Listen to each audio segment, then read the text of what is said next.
Hello, everybody. Welcome to another episode of The Comic Source. I'm your host, Jace. I'm Blake. This is another Spawn Daily episode. Today, Blake and I are going to be talking about Curse of the Spawn, issues number 15 and 16.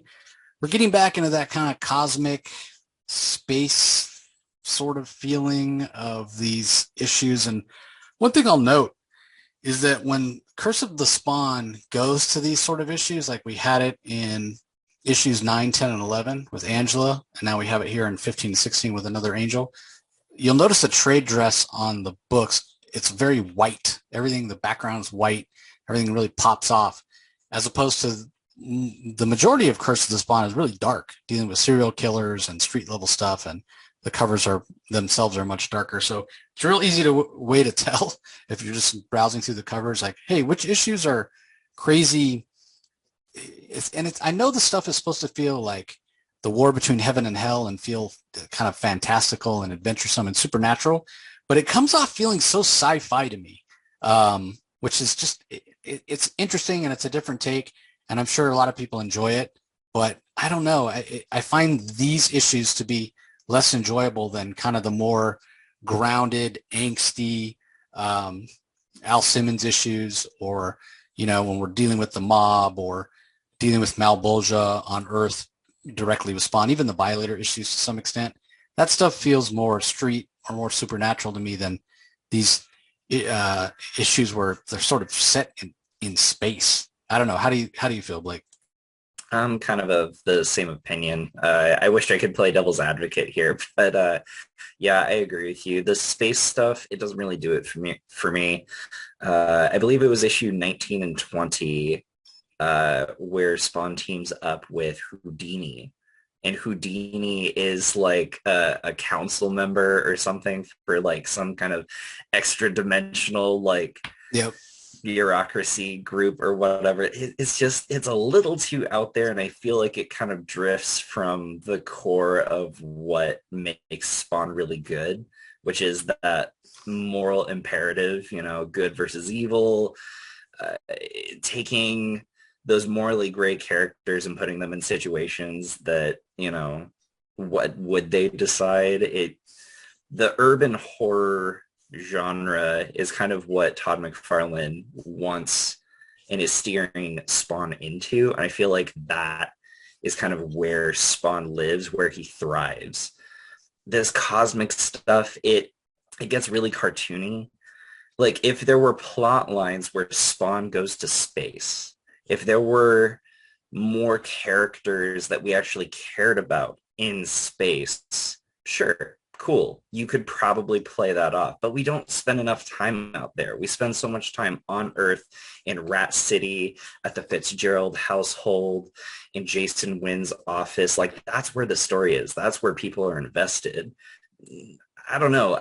I feel like this was kind of like their stab at trying to make the war between heaven and hell bigger, but it in a weird way kind of ended up making it smaller. Yeah. Again, it's because it feels sci-fi instead of feeling supernatural. And maybe if we'd gotten the Angela series, it could have been fleshed out. It could have been done handled in a different way. But yeah, it's just a weird kind of mix, trying to make this again because it feels so sci-fi, being that it feels like space rather than out in heaven. Mm-hmm.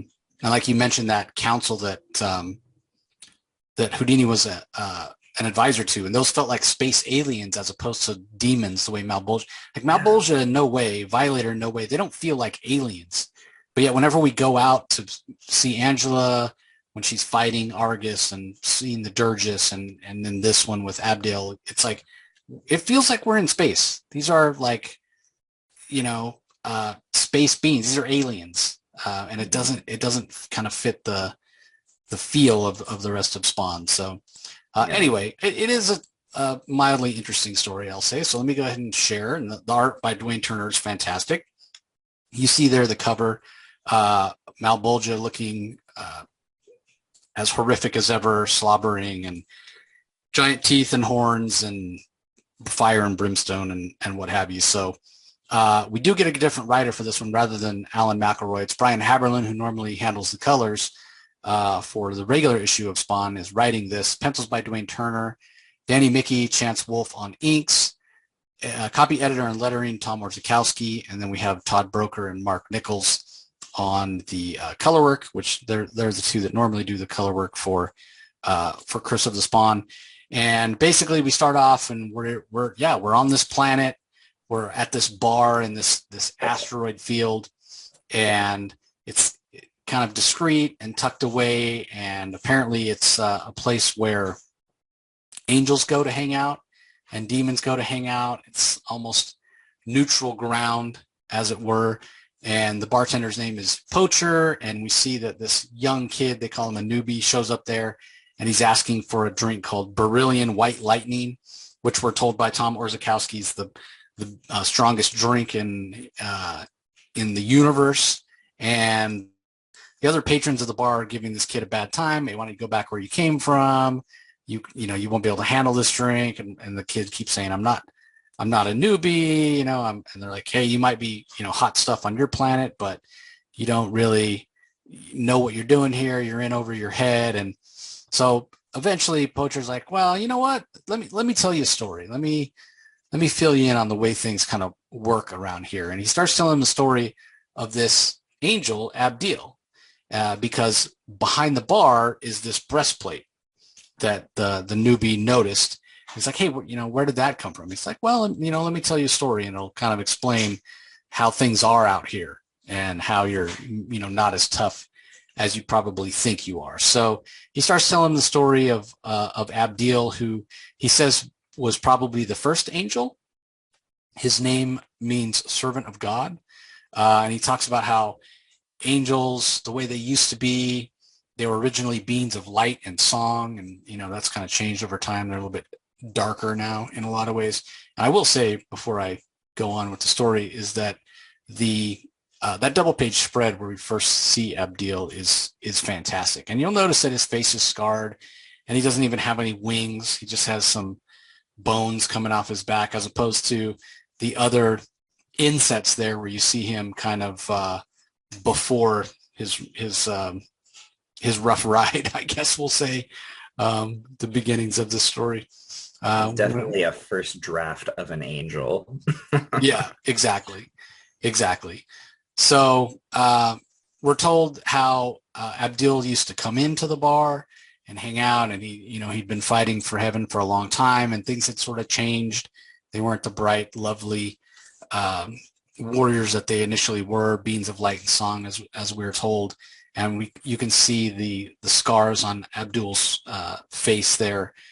Again, neutral territory. He's yelling at hellspawns in the bar, but he doesn't attack them necessarily. Meanwhile, back at the headquarters, there's a general in the army of the angels called Shirar, who thinks it's time to take Malbolgia out. He's heard through the grapevine that there's this very powerful soldier of hell that's going to be recruited soon, and they decide they're going to send their best warrior in to stop it. And so that best warrior is Abdiel, and Abdiel is sent this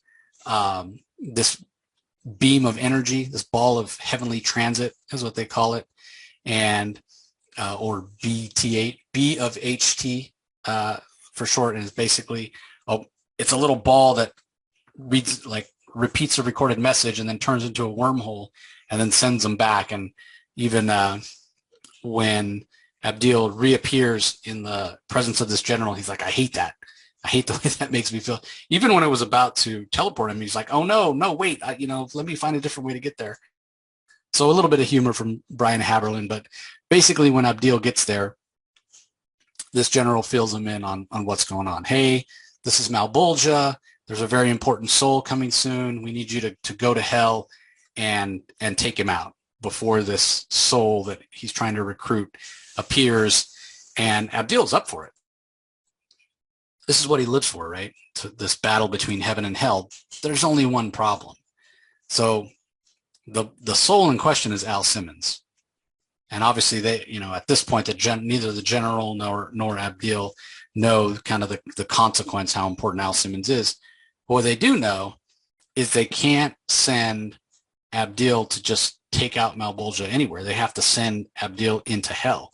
But Abdiel's an angel, and he can't just be sent to hell. Like, that's against the rules, right? So what they have to do is they have to have Abdiel go to hell as a fallen angel. He has to go undercover. And they can't just fake it, right? Because Malbolgia will sense if Abdiel is still has the, the power, still is blessed or what have you. So they literally have to remove his armor, and that's why the breastplate was behind the bar. They have to kick him out. And so they do. They kick him out and they send Abdiel to hell. Now, when he gets there, he's new, he's fresh blood. Everybody in hell's hungry. They start trying to attack him. He tells them all to shut up. And he runs into this guy named Smuggler who offers to be the guide because he realizes right away that Abdiel is a fallen angel. He's like, oh, like the big L himself, Lucifer, the first fallen angel, Satan himself. And so maybe Smuggler, it always seemed to me anyway, that he senses the opportunity. He senses that Abdiel, despite the fact he's a fallen angel, he's still very, very powerful. So Abdiel's like, okay, I'll take your help. I'm looking for Malbolgia. And Smuggler's like, you don't want to mess with that guy, man. Like, we got plenty of other stuff we can do. There's demonesses around. Like, you don't want to go messing with Malbolgia. Of course, that's exactly what Abdiel wants. And he grabs Smuggler, like, listen to me. I want to go to Malbolgia. And Smuggler, he definitely kind of obsequious, kind of weak. It's like, yeah, sure, man, whatever you say. You're the boss. I'm happy to take you over there. So they go on a journey. They're heading toward where Malbolgia is. They come across this other woman who, Lilith, who's another inhabitant of hell, who kind of has her own little realm there. She's drawn to the power that she senses in Abdiel and wants him to spend time with her. He's not having it. He's like, nope, don't care about that. Don't care about anything. All I want to do is get to Malbolgia. So that battle with Lilith, Abdiel using some of his power in that battle with Lilith, actually draws the attention of Malbolgia, which is exactly what Abdiel wanted all along, and that's how the issue ends. So there's not a lot to this particular issue. We don't know why exactly Abdiel, what his reason for going to hell is, as far as, okay, we know they want to stop Al Simmons from being recruited as a soul, but we know that doesn't happen because obviously this is a flashback and we know that Al Simmons becomes Spawn. So does Abdiel switch sides? Does he make a different choice? Does he lose to Malbolgia? Like, what exactly happens here? We're not exactly sure, but we'll find out in the next issue. So anything to add before I move on from this issue, Blake? Yeah, two things. The Lilith that they encounter, or that Abdiel and Smuggler encounter, she said that she's a Duchess of the Eighth Plane or Eighth Circle. Names get reused a lot. If listeners remember, there was in fact another Lilith that Angela fought during her arc where she was battling the Argus and Durgus. This is a completely different Lilith. And to confuse things even more, later on, there is another Lilith that we encounter that is separate from the other two. So lots of, similar naming things. But yeah, just as a point so people don't think that they're the same person, these are two different Liliths and that there's another one eventually down the road. Point number two, a few pages back, when we see Abdiel sitting in the bar and Poacher's kind of starting off the story, there's a fun little Easter egg that the artist decided to include. If you look really closely in the crowd, you'll actually see Austin Powers and Dr. Evil just kind of mixed in there. Just kind of a fun little thing. Around that time, those movies were coming out and they were very popular, and Todd McFarlane was making toys for them. So it kind of makes sense to, have like funny little things like that in there. And, it's just fun. Yeah, So, I did not notice it till you brought it to my attention, but I did notice the fact that they reused Lilith's name, and I thought the same thing. I was like, wait a second, and I'm like, no, wait, this is a demoness. The other one is an angel, or was an angel. So yeah, mhm. definitely not the same. But Also, uh, we have a cameo from Angela behind Abdiel right there too, in that same panel with Austin Powers and Doctor Evil. yeah, McFarlane definitely likes to throw that stuff in. And in fact, when I asked him recently about bringing Stitch back, he said, well, I actually threw her in the background in a recent issue. So anyway, let's move on. Issue number 16, same creative team. Brian Haberlin on story, pencils by Dwayne Turner, Danny Miki on inks, Orzechowski does editing and lettering, and Broeker and Nichols with the colors. So one thing that's interesting, the way the last issue ended, I sort of expected that I was going to open up this issue and we were going to have Abdiel and Malbolgia going at it. Like, okay, they're brawling. Instead, what we're told is we're skipping ahead. Abdiel's been undercover in hell for 6 months. Like, wait, what? I thought the whole thing was he's going to go down there, he's going to find Malbolgia, he's going to get close to him, he's going to take him out before Al Simmons' soul goes there. Again, we know that doesn't actually happen because we know Al Simmons becomes Spawn, but isn't that what should have happened? Well, no, actually not. Abdiel's got to follow orders, and he did get close to Malbolgia. He got so close, in fact, that Malbolgia basically made him his enforcer in hell, because we see a hellspawn there and we see a violator. These beings never get along, and in fact, they're not here, and they're about to fight each other when Abdiel shows up and says, "Move along, or are you going to cause a problem?" So we're told, in the words of Brian Haberlin, that Abdiel has sort of become the sheriff. He's sort of the enforcer for Malbolgia, keeping the peace and waiting for the right time, apparently. And by him, I mean Abdiel. Abdiel's superiors in heaven haven't given him the kill order yet. Just kind of interesting. I didn't think about that he would get close to him and then have to wait.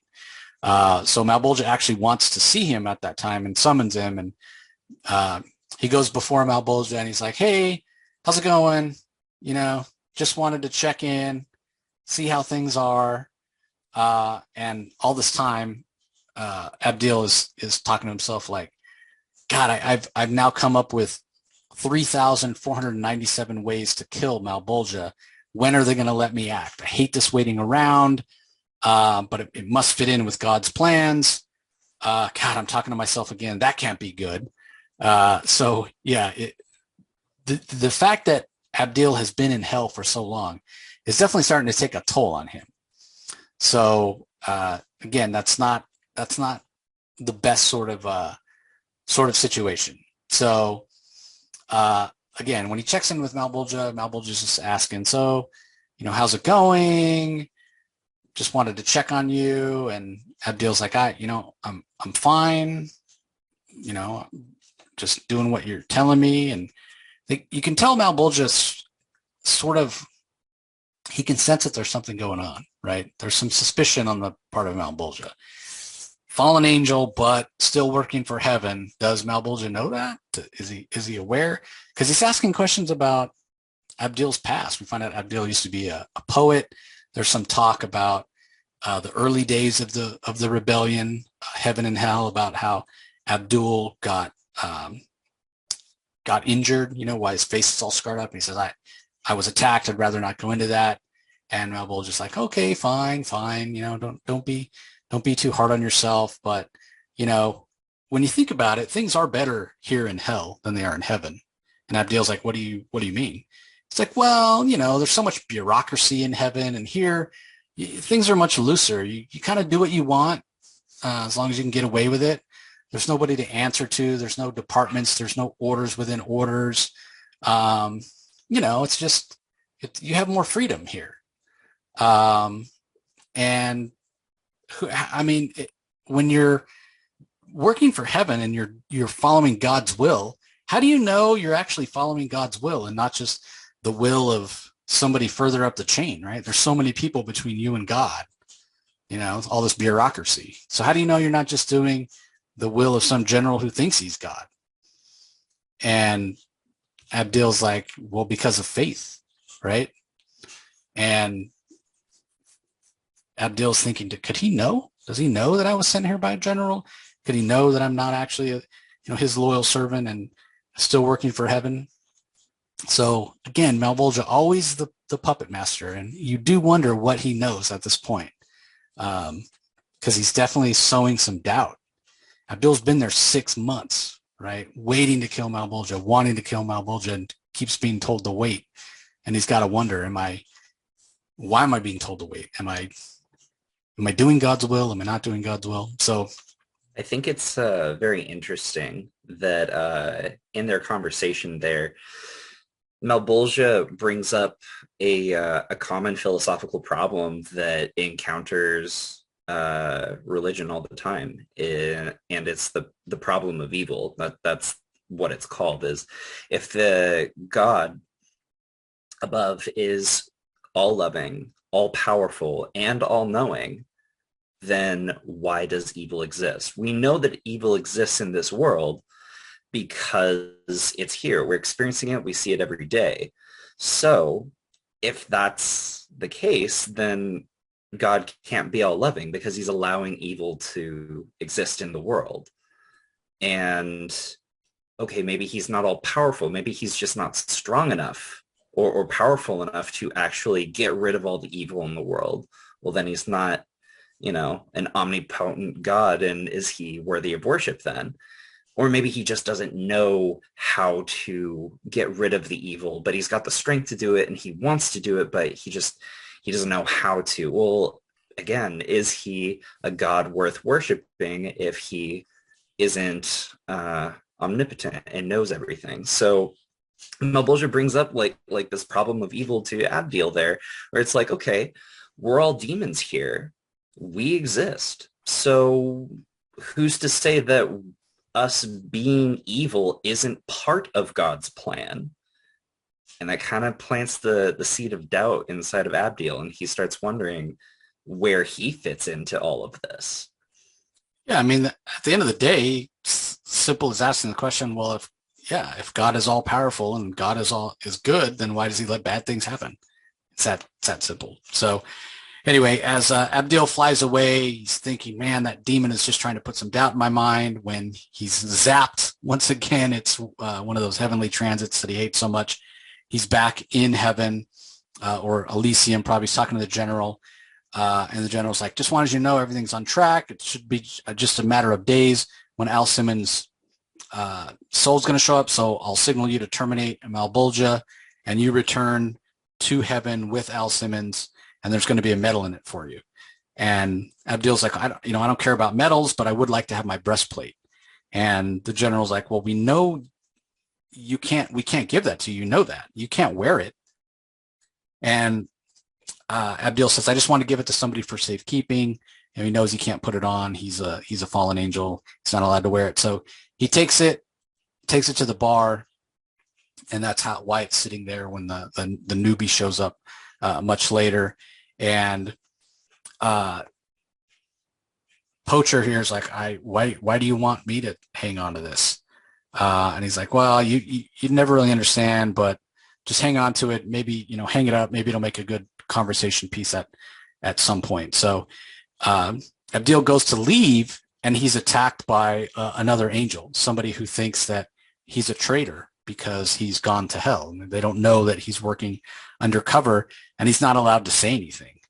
But I think this scene, this double-page spread, especially because he sees this female angel, Thresher, who it's clear that he has a previous relationship with, she calls him a hell maggot. She's like, no, it's not what you think. But she doesn't want to have anything to do with him, doesn't want to hear it. So further alienating, further isolating Abdiel, further planting the seeds that of doubt, where his faith is not what he thinks it will be. So he tries to gain a little bit of himself back and sort of prove to himself that he's still who he thinks he is. So the way he's going to do that is go back to writing the poetry. We know that he was a poet before any of this battle started, and he's not even able to do that. It's like he's lost something of himself. So he's all fired up. He's alienated. He's angry. And he's like, I'm not going to wait for the signal anymore. I'm going to go take out Malbolgia right now. So he goes to Malbolgia to take him out, and Malbolgia's in the midst of giving orders to some of his other cronies. And at that point, Abdiel shows up, and Malbolgia says, I got a really important new arrival coming. He's going to land here right in the circle of fire. And clearly this is Al Simmons. And Abdiel says, okay, when's he coming? Maybe he's going to get the orders now. He's ready to take out Malbolgia for sure. So just as Al Simmons starts to show up, and again, we see that it's Jessica Priest that takes him out, not Chapel. We see that in the top panel there with Jason Wynn as they're scheming, and we see Al being burned alive and his soul going to hell. And at that moment, when Abdiel thinks, okay, here we go. He's inching his way closer. He's ready to take out Malbolgia. He says, I'm tired of his constant jabbering. Can't wait to take him out. At that moment, when he thinks he's going to get the kill order, instead what he hears in his mind is abort. And he's like, wait, what are you talking about?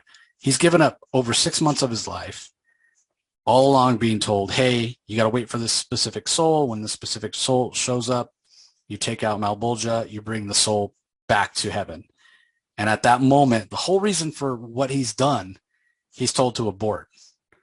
And there's a quick interaction at that point with heaven where they say, you need to return to base. And he's like, I'm in position. I'm ready to kill Malbolgia. I'm closer than I've ever been.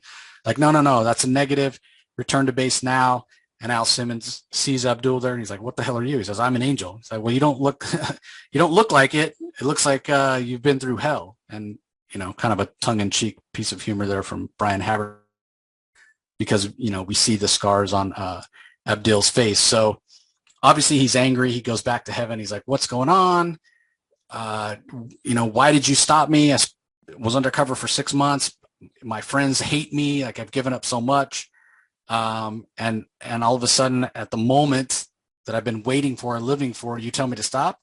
And they say, well, we got some bad information. The main branch informed us that Al Simmons is supposed to become a hellspawn to fit in with his plans, his being capitalized God, whatever. Like, sorry, son, we all have to follow orders. And you can't help but think in the back of Abdiel's mind, he's thinking about what Malbolgia told him, right? Like, how do you know that you're following God's orders? How do you know you're following God's plan and not just the plan of some general? So Abdiel is just, he's over it. He's pissed. He's like, during the first war between heaven and hell, I spoke to God directly. There wasn't all this bureaucracy. He's like, Malbolgia ran things better than this. And he goes stomping off. And he wants to talk to God himself. So he goes to God's office. Apparently God has office hours. And he says, I need to see God. And the assistants there is like, I can fit you in about a month. And Abdiel's like, this is an emergency. I need to see him right now. And this guy's like, it's always an emergency. You want to see God, it's always an emergency. So apparently this assistant used to be human and can feel pain, unlike Abdiel. So he threatens him. He gets his way. He gets inside to see God. And he says, sir, it's me. It's Abdiel. I know it's been a while since we've talked. And my point is, I almost feel silly for asking this, but am I doing your will? Like, he just wants to know, were my orders legit? Am I being a good angel? His faith has been so shaken here. But God, and this kind of goes against what Blake and I were talking about earlier about God being benevolent and all-knowing and omnipotent and whatever. God does not like his motives questioned at all. Now, you got to feel for Abdiel here. Like, he wasn't necessarily questioning God's motives. He was saying, I don't know. I'm not hearing these orders directly from you. So how do I know that this is what you want to be done? But God doesn't take it that way. And we find out that everything that Malbolgia did while Abdiel was there was really just set up, right? We're told that Abdiel was set up by the master, the only one who knew God would kick him out for even asking that question. Am I doing God's will? So what happens to Abdiel? Well, now he's a fallen angel once again. Now he's been kicked out of heaven by God himself. And he ends up back in hell. He doesn't stay there. Why should he? You know, he no longer needs to stay there. He doesn't have a mission. He doesn't have the orders to kill Malbolgia at some point. So that's it, right? That's the story that this poacher tells the kid, and the kid's like, well, that's it. That was the story. Like, okay, whatever. I don't know why you would tell me that story. Like, I don't really see the point of it. You know, how does it end?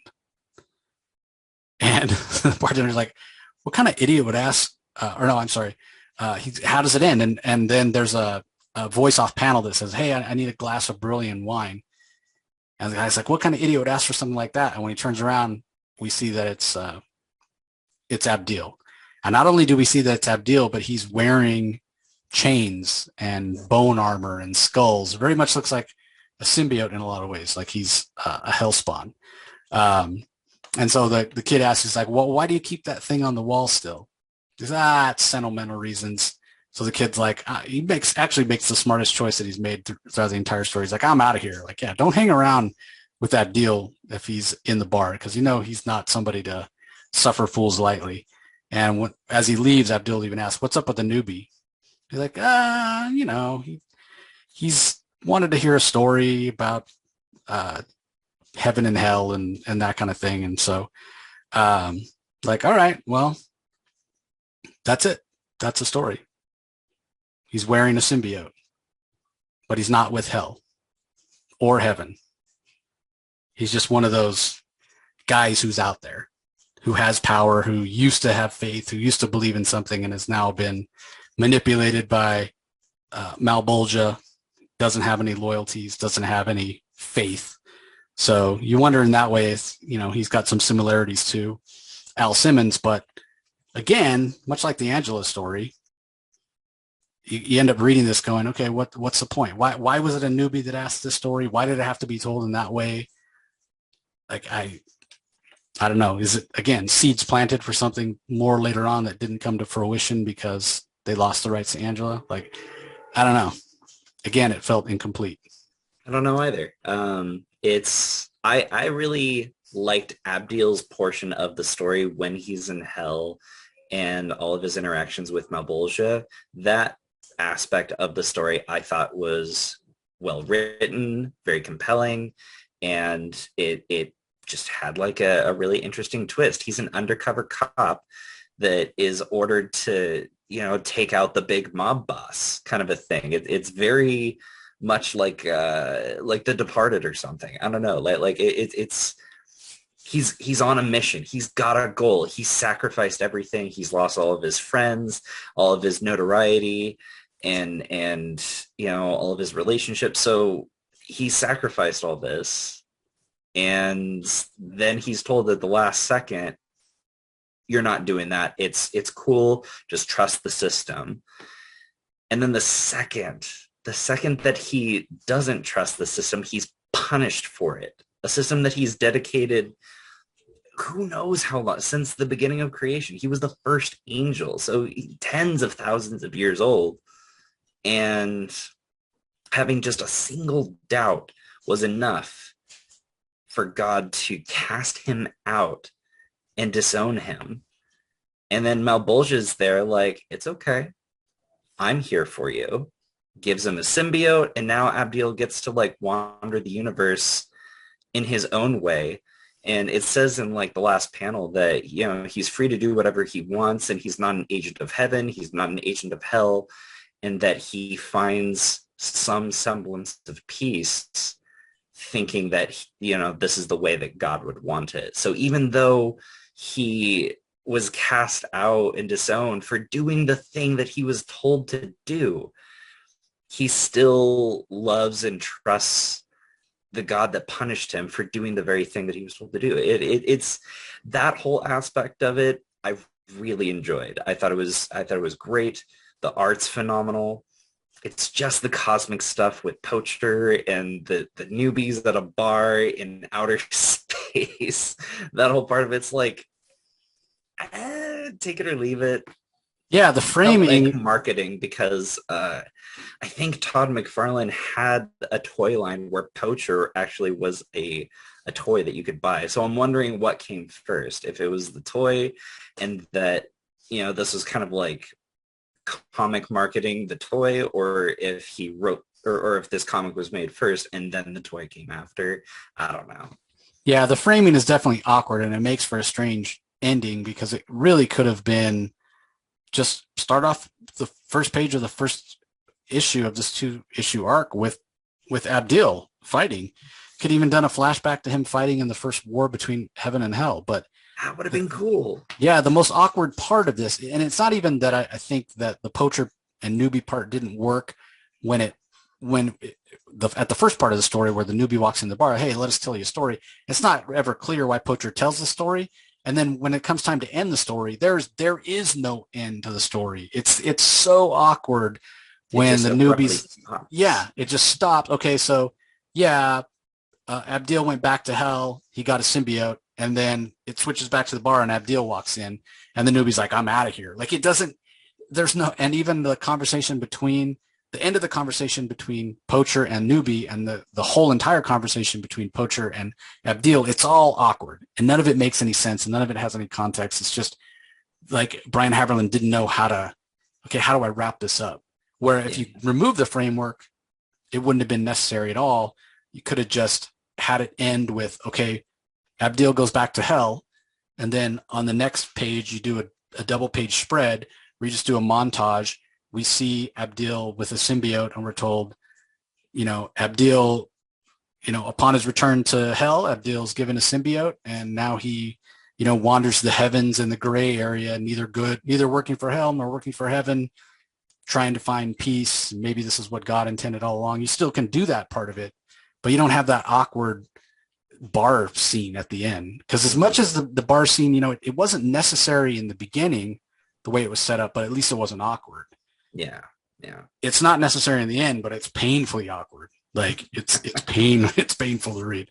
Yeah. So yeah, I mean, the real star of this series for me is definitely Abdul and the moral questions, like you were saying, and then the art by Dwayne Turner throughout, and the colors by Broeker and Mark Nichols are fantastic. So, but again, going back to what Blake and I were saying at the beginning, none of this space stuff, because sometimes we say cosmic, but cosmic would imply, I think, that it is heavenly and supernatural and works more on that level. But I don't even think this stuff rises to the level of cosmic because it never feels big and epic. Like you were saying earlier, Blake, about how it feels like they were trying to expand the scope of the battle between heaven and hell, but the ham-fisted way they do it makes it feel smaller. So I'm from here going forward, whenever we have these stories, I'm not even going to use the word cosmic. These are just space stories that Yeah. don't do a good job of expanding. They don't hit the mark of what I think Todd McFarlane was trying to do. That's probably a better term to use too, because cosmic can and does include any kind of like extraplanar activity, including God and the devil and heaven and hell and stuff. Like those are pretty cosmic entities. Those are cosmic forces. So I'm not feeling that grandeur when we're in outer space because we're never there long enough to actually care what's happening in outer space. Like it works for some people. It doesn't work for others. It doesn't work for me. There's definitely going to be people out there where this is their favorite issue of the series, this favorite arc, and, great for them, not great for me. Yeah, I want to make that clear. I'm not saying this is a bad comic. I think it's paced well. Yeah, a little clunky at the end. You can forgive that. Not every comic, works perfectly and gels perfectly every time. The art is fantastic. From a story pacing perspective, it works pretty well. But yeah, it doesn't fit the aesthetic of that urban horror that we're getting in the rest of Spawn. And like we said earlier, this idea of sort of expanding on that and having, building a Spawn universe and having that supernatural cosmic feel, this just doesn't rise to that level. And again, I really do think if there would have been an Angela series that was running concurrently, that you could have had more of the story and had it fleshed out more. Because, we talked about the 9, 10, 11, we talked about the Angela arc that's supposed to be quote unquote cosmic. The biggest problem we had with it was it planted all these seeds and nothing was ever, it was so high level that, there was nothing compelling, nothing ever paid off. Yeah. But again, if there had been an Angela series where some of that stuff could pay off, then you go back and look at 9, 10, 11, you go back and look at 15 and 16 with fresh eyes, knowing that they're the foundation for something else, and you see it in a different context, but it just didn't happen. So yeah, if there was a series, I don't know if these hypothetical series were ever planned or discussed, right. Yep. Behind the scenes, but it's fun to speculate. So let's speculate. If an Angela series had existed, because she's an established character, she has all of her run-ins with Spawn. She is that, space explorer. The first page of her miniseries was her hunting down a space dragon. Yep. That's pretty cool. It's pretty cool, have her go around exploring, bounty hunting, that can be really cool. And you can explore those, outer space elements, introduce characters, planets, places, kind of build a tapestry of, like outer space politics. And then it's like, okay, now I'm invested in what's happening out there. And then you can have stories like this where it's like, okay, this is just a tavern of people, maybe you recognize some people in the background, like, oh, he's from the Angela series. Like, we don't have the context to fully appreciate that 3-issue Angela arc where she's battling the Argus and and the Argus is using the Kron to unmake reality, and who the hell is Lilith? and then this whole thing is like, okay, Poacher is a bar guy in outer space and he's also an elephant and stuff. Like, I don't know. It feels clunky, but it also is very comic booky, and that it's so ridiculous you just kind of roll with it. Yeah, 100%. I mean, I just never equate heaven with outer space. I mean, that's where it falls. Like right away, that just falls down for me. And yeah. Like, okay, so we're talking about an angel that lives in the city of light, city of Elysium, which is this higher plane of existence, but we see her flying around in space. Like that's like, it's just a disconnect there. I don't think it ever clicked for me, but I don't know, maybe that's my Catholic upbringing. I'll blame it on that. So anyway, any last thoughts on these 2 issues, Blake, before we sign off? Yeah, just one thing. You mentioned it before. The coloring on these issues is pretty dang good, even though both issues are very orange, very, very orange because of all the fire. He's in hell. I mean, even the covers, like Malbolgia's got a very yellow-orange tint to him. Everything came across pretty clearly. Yeah, that's a good point. That computer coloring working overtime. And yeah, even the choice to give Abdiel blonde hair, like I wonder if he wouldn't have stood out better with, darker hair, just because it was everything was so yellow. Yeah, yellow and orange. So anyway, that's going to do it for this episode, everybody. We appreciate you joining us as always. Hope you're enjoying Spawn Daily. Don't forget to go to the show notes. Check out the reading order that Blake put together. It's a fantastic resource. It'll let you know what order we're reading things in, and he's got notes and information on specific issues and why they go where they go and that kind of stuff. So be sure to check that out. Be sure to join us next time. We appreciate you listening, and we'll talk to you next time. Later.